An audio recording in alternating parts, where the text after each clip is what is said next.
If you're still finding your way, that's bullish. Or even if you've got it all figured out, that's bullish. I want to hear what you've got to say. That's bullish. It's Bullish with Toro. Hi. Hey guys, Toro here, sounding a little sick because I was on a mountain trekking a volcano in Mexico, and I'm used to being on beaches at this point, so I think the chill got to me. But this episode is with me, and it's in two parts. So the first part is me answering all of the questions that I usually ask all my guests, and it was pretty quick because, I was just talking to myself. And the second part is more of an ask me anything. So I took some questions from you guys out there and answered them. So thank you so much for listening, and I hope you enjoy the episode.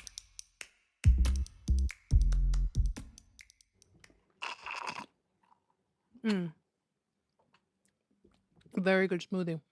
Hello, everybody, and welcome to another episode of Bullish with Toro. This is Toro, and I'm here today with myself. Yes, my first solo episode, because I am the audience, the guest. I actually wanted to do this episode with myself first because I wanted to explain how the idea of Bullish with Toro came about. But it just so happened that my brother was in town, and then he became episode one, and here we are.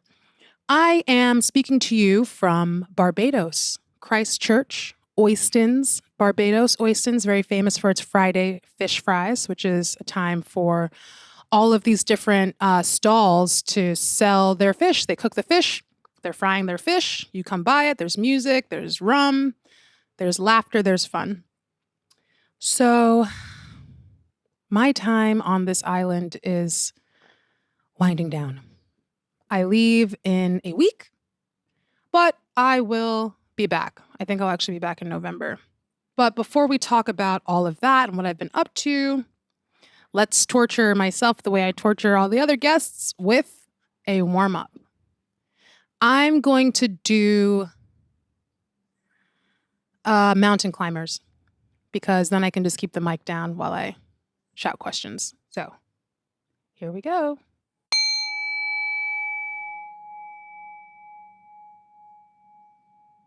Okay, here we go. All right, what's my astrological sign? Cancer, Cancer sun, Gemini rising, Sagittarius moon. What's my favorite food? Cheeseburgers or a porterhouse steak from Benjamin's in Midtown. My favorite color? Red, duh. Favorite smell? Lavender, but I also really like my mom's linen closet whenever I open it, like the medicine. Favorite activity? Anything active, really. Weights, hiking, snorkeling. Favorite pastime? Reality TV. Work hard. You want to let your brain melt a little bit. And where to next? Mexico. And then who knows? Woo! And time. For the record, I worked out for an hour and a half already today. And so I'm already pooped. Okay. Oh my gosh, this reminds me of when one of my coworkers at Saatchi & Saatchi Wellness used to make fun of me because whenever I would walk up one flight of stairs, I would be winded. But the point is I could keep walking up the stairs. I just get tired. The name of this podcast is Bullish with Toro. And when I think of the word bullish, I think of strong, I think powerful, I think assertive, I think potential. And the definition that I run with is hopeful or confident that someone or something will be successful, optimistic about the future of something or someone. So let's get into it. So to start, why is this podcast called Bullish with Toro? First of all, my name's Toro. It means bull in Spanish. So I was really excited to read this definition because the point of it is for me to ask different people in my life, are you doing what you want to be doing with your life? And no matter the answer, I am hopeful that my peers will find success. I'm optimistic about their future. So it's meant to be a conversation about whether or not we are all doing what we want to be doing with our lives. And if we're not, Why not? Is it a question of resources? Are you scared of something? Do you not have the information? If the answer is yes, then cool. Like, how did you manage that? Tell us about that story. And I think a lot of people are going to have the answer yes, but, or yes, and. Yes, I am doing what I want to be doing with my life, but there's a piece missing. Or, and something else. I don't know. There could be a lot of different permutations of answers.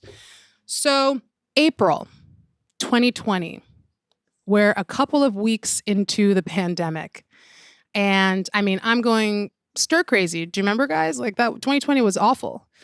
So me and my housemate, Jake, we decided to go for a walk to get some air. Because you know, when you're working remote sometimes and everyone's trying to figure out how to be remote. And as a project manager, there are a lot of moving parts that you need to manage, it was difficult to not be in the same room as the people you're trying to manage. So we went for a walk. And on that walk, we're kind of venting. I, have this job that is good and that I've wanted, but it was a very stressful time. We were doing scoping and it was the worst process for many people in their varying years of being in the industry. It was just like a very difficult client process. And I was like, I don't know if this is this what I'm supposed to be doing forever? Like, is this it for Toro? So I was kind of questioning where I was and what I was doing and whether it made me happy or whether I should be doing something else. And I turned to Jake and I said, Jake, are you doing what you want to be doing right now? And Jake said, yes. He's working as a teacher in Yonkers, lives in Yonkers, very into community, as am I. And just the fact that we were walking and outside and taking a break from work just made it very, very therapeutic. And that's where I said and thought, man, I want to ask everyone this question, especially during this time. Because my immediate answer at the time was yes, but. Yes, career-wise, I am doing what I want to be doing with my life, but I'm not creating anything of my own.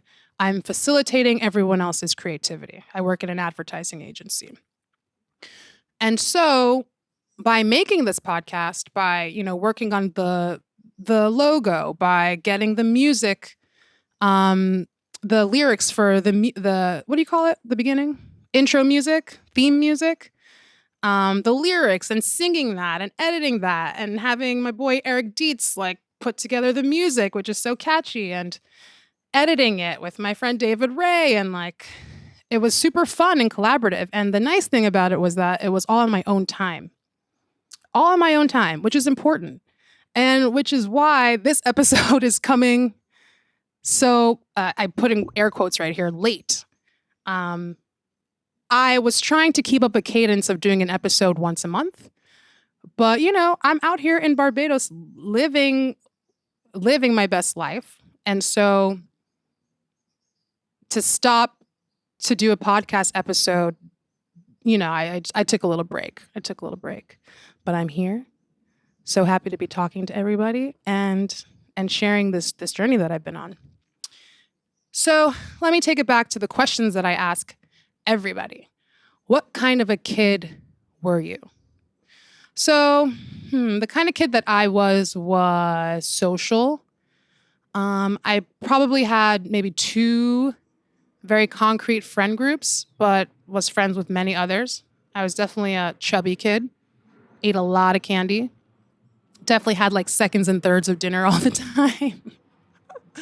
I still really, really love food. I also went to a boarding school, Groton School, from 13 to 18. I was class president for 2 years in a row. I was head of many different clubs. I was part of Model UN, the debate team, the head of the knitting club. I just really liked being a part of different groups because I really like people. And I think, and I know people are all so different. And I just find it fascinating and engaging to learn somebody and their habits. Then in college, Carnegie Mellon, studied Tepper School of Business, marketing and entrepreneurship, a minor in drama. I'm going to consider that kind of kid-like. I've just always been social. I think that's the best way to describe me. Didn't really get into fights. Didn't get into too many arguments that were outside of the family. I would say I was pretty smart. Yeah, I wasn't the most popular, but I was definitely popular. I wasn't the most smart, but I was definitely smart. I wasn't the most athletic, but I was definitely athletic. So, pretty good childhood. Pretty good childhood with lots of travel because of my dad's job with the United Nations.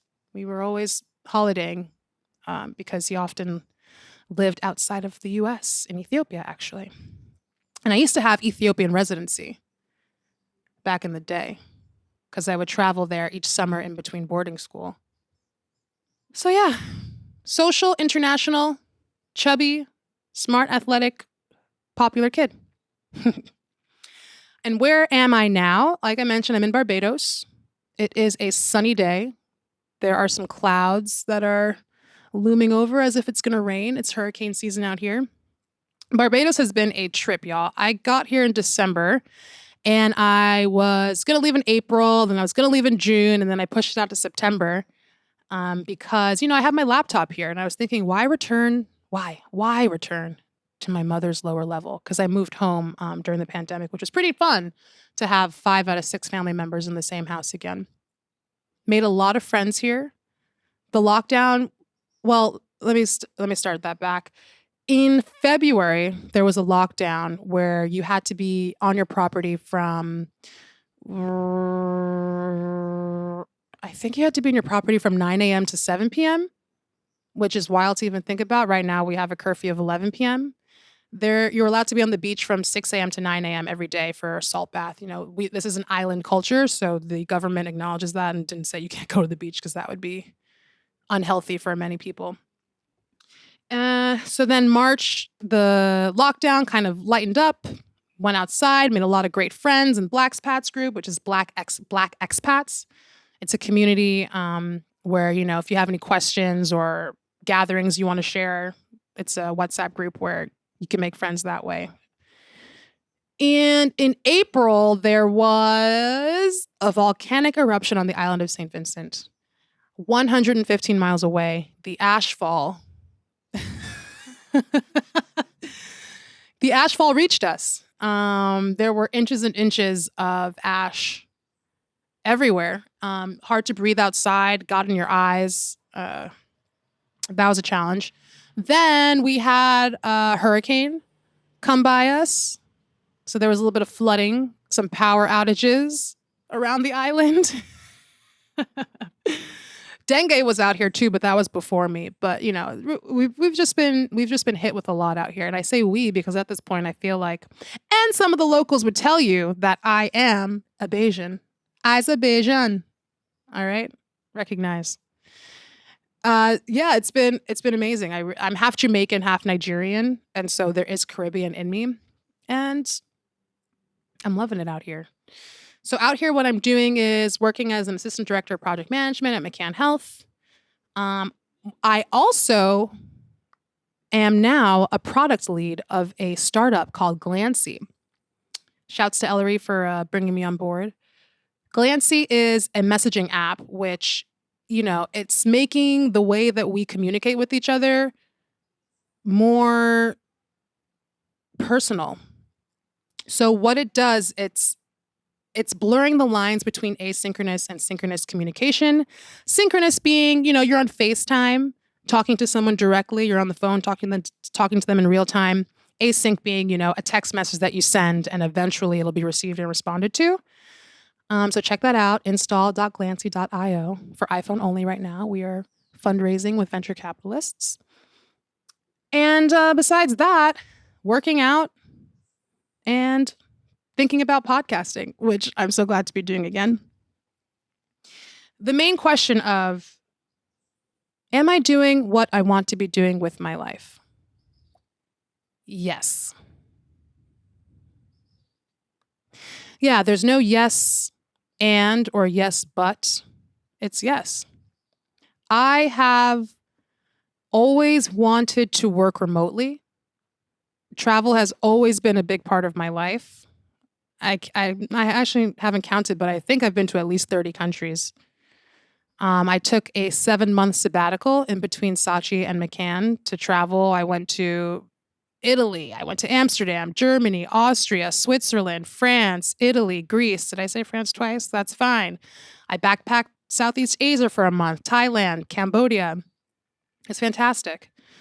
And now I'm able to combine two of my passions, which are travel and collaboration, basically. Travel and collaboration / community. And the collaboration comes with my career.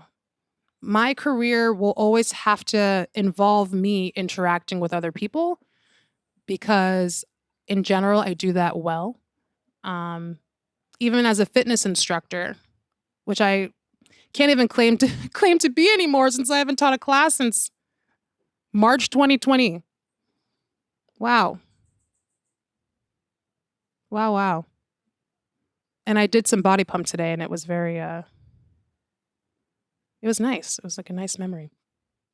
But yeah, I can't complain about anything. I'm in Barbados now. I'm going to be in New York for a week. I got a one-way ticket to Mexico. My cousin is getting married, and I just, there's so much happening that I didn't plan much after that. So it's a one-way ticket. I'll figure it out. Maybe I'll go bounce around Tulum. I've never been to Mexico City. I would like to go to San Francisco in late October. So who knows what I'll do before then. I mean, this is how fortunate am I? You just need my laptop and I can now be anywhere in a time zone that works with my main employer.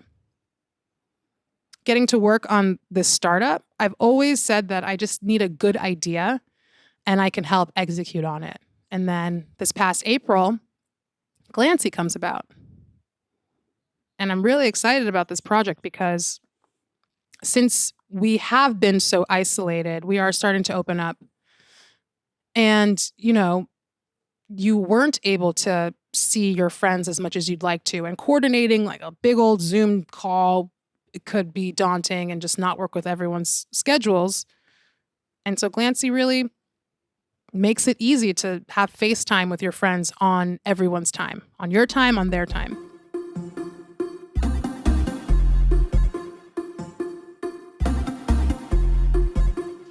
So that was fast. Asking myself the questions that I ask everybody else. That was done in like 15 minutes. And so episodes need to be longer than that. And so what I did, guys, was I asked some of you to ask me some questions. And I'm going to answer them right now. So Jessica, who I met out in Barbados here, she asks, why do you love Barbados? So I'll start by saying how I even got to Barbados. During the pandemic, I made some new friends and they told me that they were going to go to Barbados and I was welcome to join. And I said, hey guys, I know you've known me for only a month, but I'm the kind of chick that's going to take you up on that. And so I did. And so I came, and in end of December, they left in February, early February. And here it is, mid-September, and I am still here. So why do I love Barbados? I love Barbados because it's the Caribbean. So it's an island. I'm half Jamaican. So it appeals to my nationality. I also love that it is a Black dominant country. It's refreshing to be in the majority. Truly. I like the food. The people are kind. It's small. You can probably drive around the entire island in 2 hours, 2.5 hours. Most places you can get to in about half an hour. I love the different area. It's just, there's something for everyone out here. And having been here for so long, I've really made a family out here. So shouts to my Bayesian brethren. Kelvin asks, what inspired you to travel the world? So I mentioned this earlier, but my dad works for the United Nations. And ever since I was a kid, we've been traveling somewhere, usually for the holidays. So when I was 13, I went to boarding school. My dad lived in Ethiopia, where he still lives. How many years later is that? Almost 20 years now. Geez, Dad. And so since he was in Ethiopia and my mom was in New York, we wanted to make the times that we had together special. So, I mean, we've been to Turkey, we've been to Beijing, parts of Europe that I can't even remember right now. Travel around to Kenya. Yeah, we've been around. And so early on, I always knew that there was so much food to eat, different types of people to see. And I actually think that all of that travel has made me as collaborative and people loving as I am, because I just find different cultures so fascinating. And there's always something that we can relate to or appreciate if we look for it. My cousin DK, he says he wants to hear about my adventures in Europe. Tell us more about what you discovered about yourself in Europe before and after we met up in Barcelona. What did I discover about myself? I don't think I discovered anything that I didn't know. I'm pretty self-aware. I just realized that I should just continue to follow my intuition and make the moves that I want to make and not worry too much about the future, because I will be okay. That was really it. And I just reaffirmed my ability to move safely, to move freely, and just live in the moment. I mean, the amount of friends that I've made while traveling was fantastic. So yeah, travel. I love it. What is not to love? And I like change and new experiences and seeing things I've never seen before. And that is always going to happen when you're traveling, especially to places you've never been. My dear friend Thorn asks, what are some of your career aspirations? What is your best advice for establishing healthy and productive routines? Man, my career aspirations. I feel like I'm living my career aspirations. I've always wanted to work in advertising. I've always wanted to run my own department, project management. That's all happening. I've always wanted to start a company, which I have with my current position, because we opened up a subset of McCann Health New York, and I was one of the first project managers there to help organize everything. Yeah, which is pretty nice to say. I think though further down the line, a career aspiration, I also just want to be able to work remotely, which is what is exactly happening too. I'm in a good place. If anything, I would say, besides being in a comfortable position right now, something I do aspire to develop would be a wellness studio. That's been on the back of my mind for a very long time. To come, I think. That'll be whenever I figure out where I'm going to settle down. But I'm obviously not in settle down mode. Because if I'm going to make a wellness studio, right, I have to have it built somewhere. So I have to want to stay in that location. And as we know, I'm a nomad. So down the line, I think after I do all this traveling, maybe I'll pick a best spot for myself and then set up shop. So what is your best advice for establishing healthy, productive routines? My best advice for establishing healthy and productive routines is to make a list, people. Make lists. I live and die by lists. I think I should actually write a book about lists. It'd probably be a short book with lots of bullet points. Get it? Like lists. But truly, if you write things down or type them on a notepad, you're going to make yourself a bit more accountable than if you just try to keep everything in your head. So lists can be as intense as you want them to be. They can be like schedules. So 7 a.m. you're going to do this, 8 a.m. you're going to do this, 9 a.m. you're going to do this. You can just make them general for the day. You can make sure that you're prioritizing the lists. It's okay if some things roll over to the next day. But there's power in writing things down. You know, we say speak things to manifest them. I think if you write things down too, there's some manifestation that can occur. And also, it doesn't hurt to have an accountability buddy, have somebody who you tell what your intentions are, and they can keep you in some sort of check. So if you say, hey, like, I want to go to the gym today, this morning, and then it's lunchtime and your friend says, hey, so how was that workout? Don't you want to be able to say, great? Intisar asks, do you still make some decisions based on pleasing your parents? When I first read that question, my answer was no. But then I spoke to my parents recently and I was like, oh, snap. Yeah. Well, I take what my parents say into consideration, but at the end of the day, I will make the choice that I think suits me best. I remember when I told my dad that I was quitting my first job, or when I was quitting to go travel. He wasn't thrilled about that. But his concern didn't sway me from making one of the best decisions I've made to date in my life. But your parents, they care about you. You got to take what they say under advisement. So if there were some decisions that I would make based on pleasing my parents, I mean, for example, I'm about to go to Mexico. My dad doesn't want me to stay there for too long because it's a little bit dangerous. And the way that the vaccine culture and the COVID culture is a little bit loose, the protocols.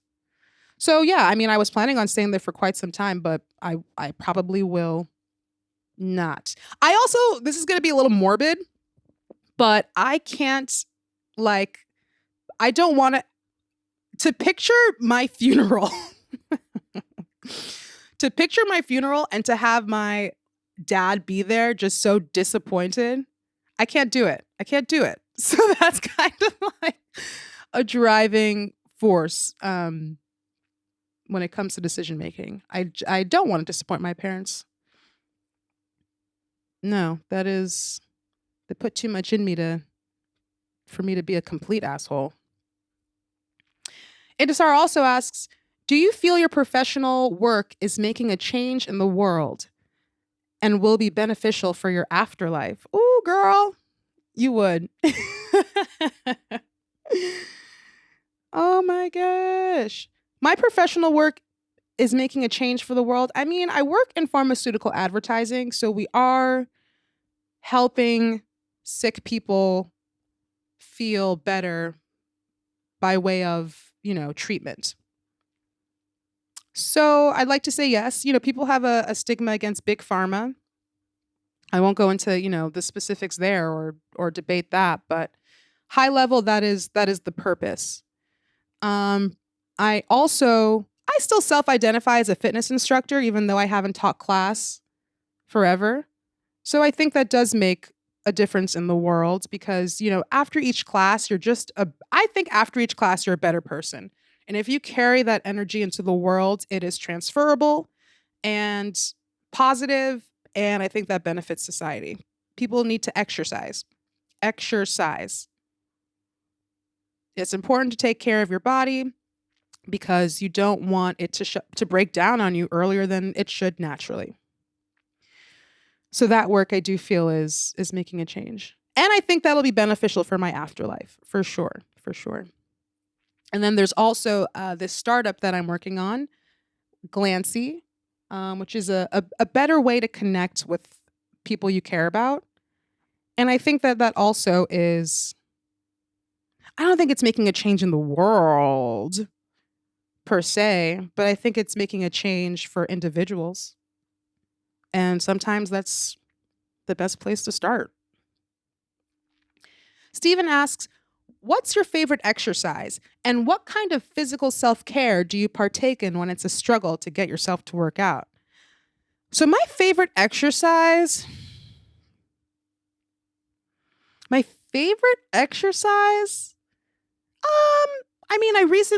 I did CrossFit last year, which was pretty great because it's a bit of high intensity interval training with weightlifting, and I love weights and I enjoy cardio. I like to get my heart rate up and keep my heart rate up because it just feels like I am a fucking machine.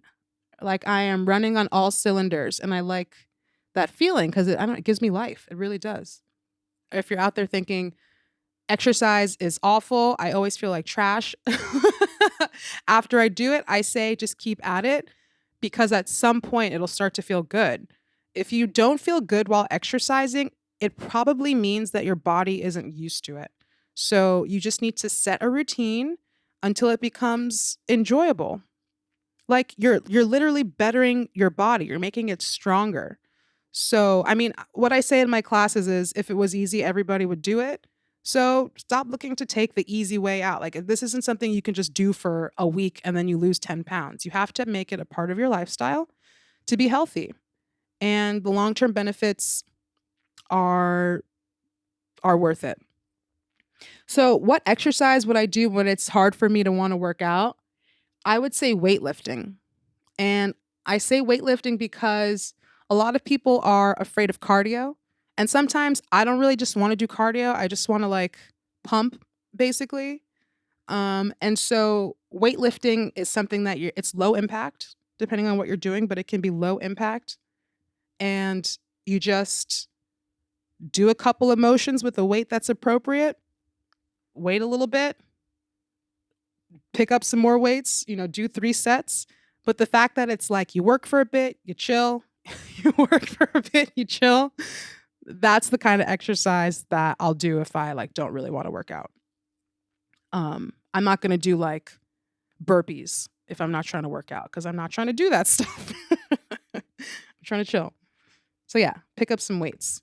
Even if you don't have weights, you can just, have a chair, do some tricep dips, do some push-ups. Just, your body is weight. So you can lift your body weight. Katie Lou, my girl Katie Lou, who actually wrote the lyrics for Bullish with Toro's theme song, she asks, and of course she asks this, if you could play any Broadway musical role, what would it be and why? Okay, I would probably want to play Hamilton, Miss Angelica Schuyler. Wait, I hope it's Angelica, right? Angelica, Eliza, and Peggy. Yeah, it's definitely Angelica. Because, Satisfied? Like, let me do Satisfied. If you don't know what that song is, pause, go on YouTube or Disney Plus, and it's in the first half of the show. It's probably like 20, 25, 30 minutes in. But, you will never be satisfied. So good. So good. It gets me hype. I'm going to actually watch that like now.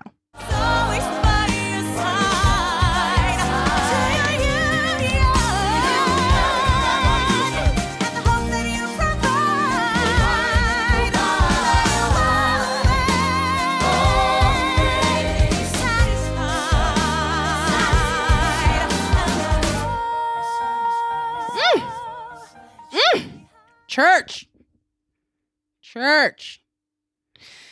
Yeah, so Angelica Schuyler from Hamilton would be my jam because she is a woman who knows what she wants. She can act with some restraint, but at the end of the day, she gonna make her own way. Okay? Okay, so my dear friend Maya. Now we get into some personal questions over here. Maya asks, what is your philosophy on open relationships? So my philosophy on open relationships is that they can work if you and your partner or partners are in a communicative relationship, it is a mandatory that you communicate. Whether you communicate, I mean, also open relationships are they come in so many different shapes and sizes. Some relationships, between a primary and their partner, the third person is shared, or sometimes one partner wants to know if the other person is going to be engaging with someone else. Sometimes the partner doesn't want to know if their partner is going to be engaging with someone else. It depends on the rules that you set.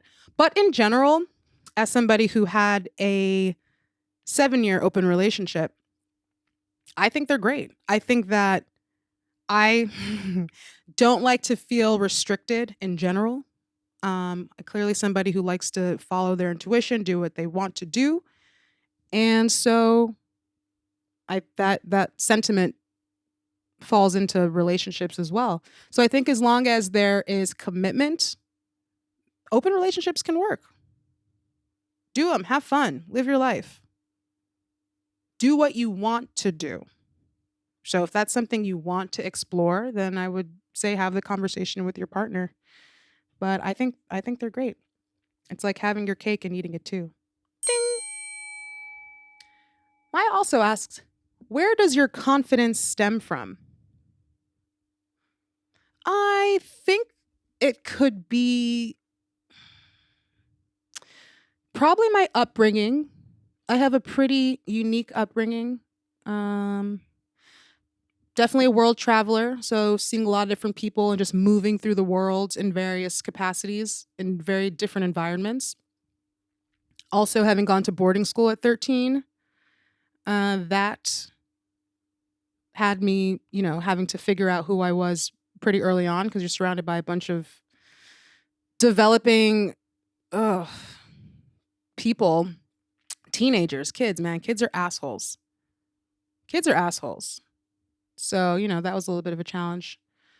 But, I made my friends. I knew who I was. I was class president 2 years in a row. Form officer, it's called. Yeah, I think people recognize that too. I was just a friendly, easygoing person who did their work and also had a lot of fun. So I think my confidence also comes from being really balanced. Because, I think when you have things going well for you, like, I'm healthy, I'm employed, I have some disposable income, what do I have to not be confident about?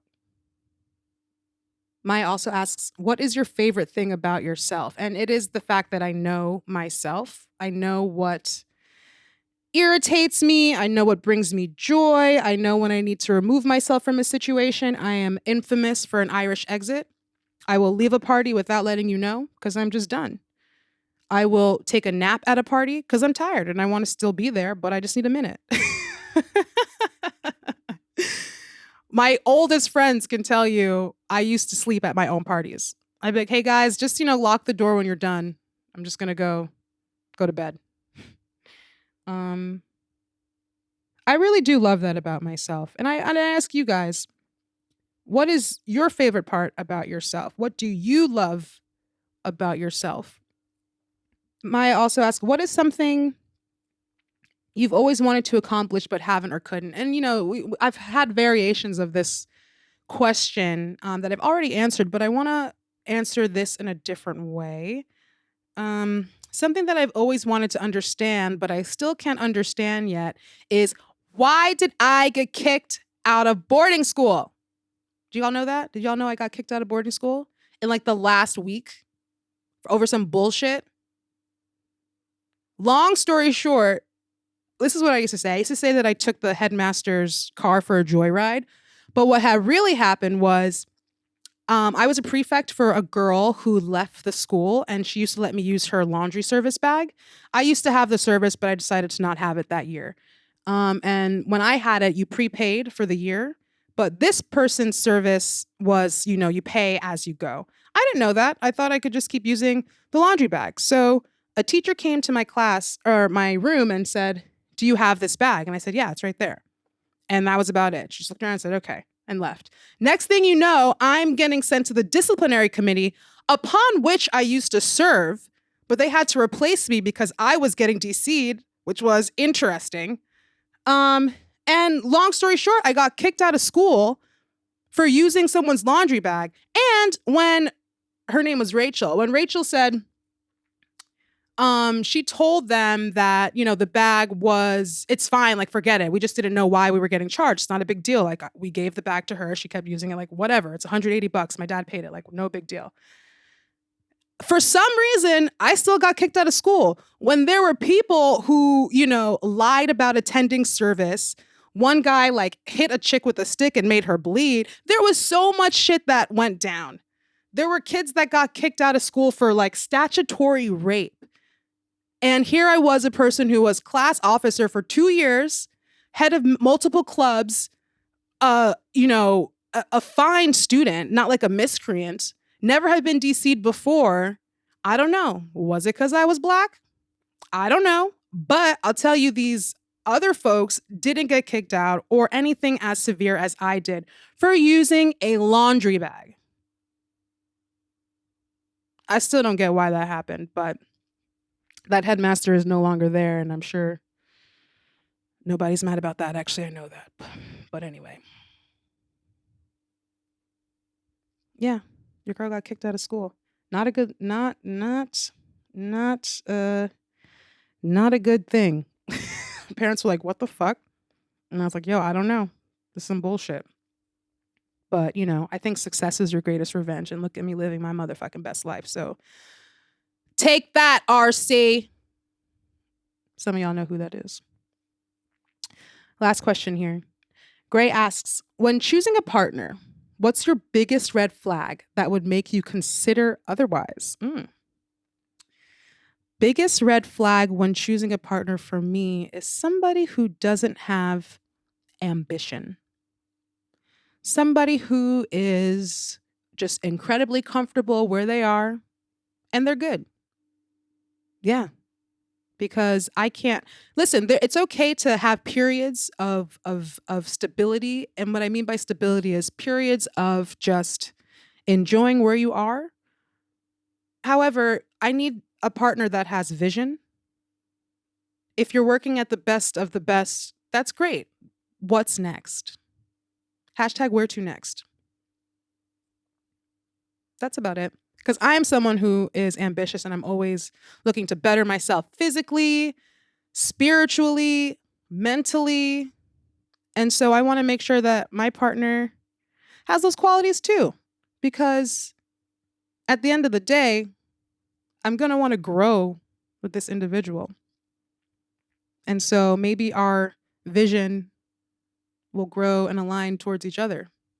But you got to have it to make those moves.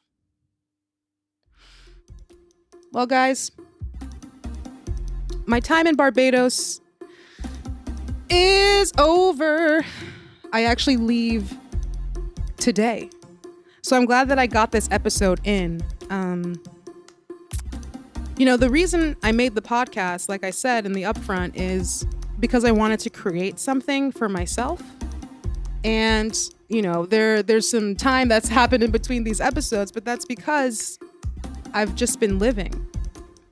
And so I never want a passion project to get in the way of life. That's contradictory to me.